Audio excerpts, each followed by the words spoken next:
Jadi ada beberapa hal yang diperbolehkan bagi penderita DM itu untuk berpuasa. Berikut merupakan hal-hal yang perlu diperhatikan bagi penderita DM jika akan berpuasa. Penyesuaian dosis minum obat dan cara minum obat. Mengatur makanan saat berbuka maupun saat sahur. Kondisi-kondisi buruk yang terjadi jika diabetesi berpuasa yaitu adanya Assalamualaikum warahmatullahi wabarakatuh. Untuk materi kali ini yaitu puasa bagi penderita diabetes mellitus. Jadi ada beberapa hal yang diperbolehkan bagi penderita DM itu untuk berpuasa. Contohnya yaitu kadar gula darah yang terkontrol, tidak menggunakan suntik insulin yang lebih dari 2 kali sehari, fungsi dari hati dan fungsi dari ginjal itu baik, dan tidak ada gangguan pembuluh darah di otak, dan tidak adanya kelainan gangguan pembuluh darah dan jantung. Selain itu juga cadangan lemak di tubuh bagi penderita DM juga harus tercukupi dan tidak ada kelainan hormonal yang lain.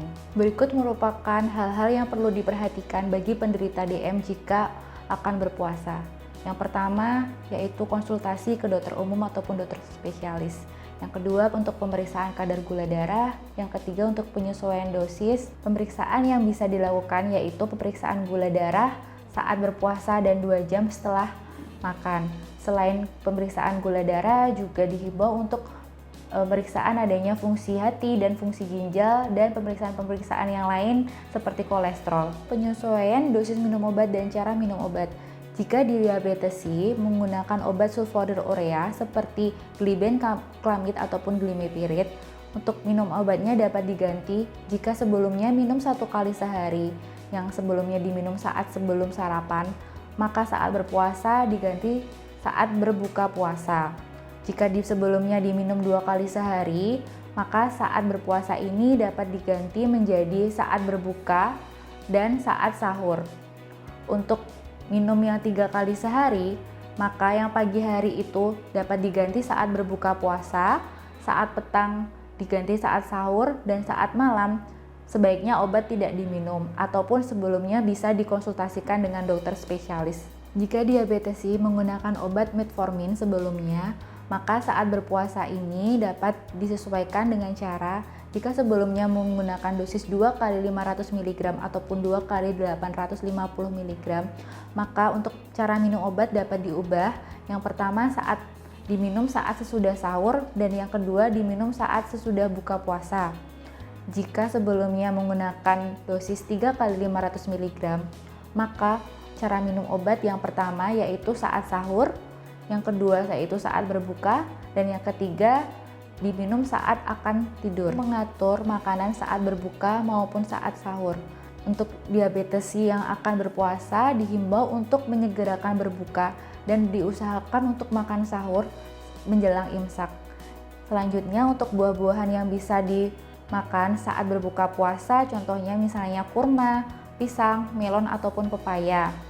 Untuk model makanan yang bisa digunakan yaitu menggunakan gambar konsep piring model T, di mana karbohidratnya hanya 1/4 piring dan protein 1/4 piring dan setengah piring porsi sendiri yaitu untuk sayur. Selanjutnya dihimbau juga diabetesi tidak makan makanan yang banyak mengandung manis sebelum tidur. Kondisi-kondisi buruk yang terjadi jika diabetesi berpuasa yaitu adanya hipoglikemi ataupun gula darah yang kurang dari normal, ataupun bisa juga terjadi hiperglikemi yaitu kadar gula darah lebih dari normal atau lebih dari 300 mg per desiliter. Gejala-gejala hipoglikemi yaitu adanya keringat dingin ataupun gelisah, gemetar atau dada berdebar-debar, lidah dan bibirnya kesemutan, dan terjadi adanya penglihatan ganda, ataupun juga bisa terjadi juga penurunan kesadaran maupun sampai kejang. Untuk kondisi-kondisi hiperglikemi yaitu gejalanya lemas, sakit perut, mual muntah, pusing, gelisah, napas berbau keton, ataupun bisa juga terjadi penurunan kesadaran. Jika sudah mengalami gejala-gejala tersebut, maka dihimbau untuk diabetesi segera mengecek kadar gula darah.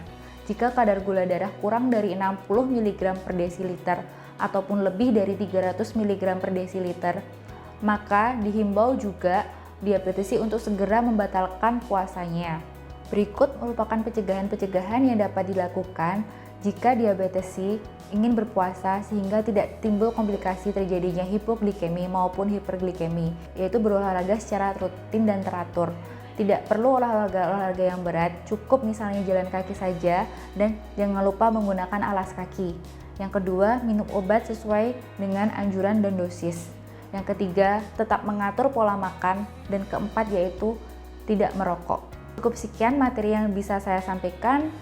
Terima kasih. Wassalamualaikum warahmatullahi wabarakatuh.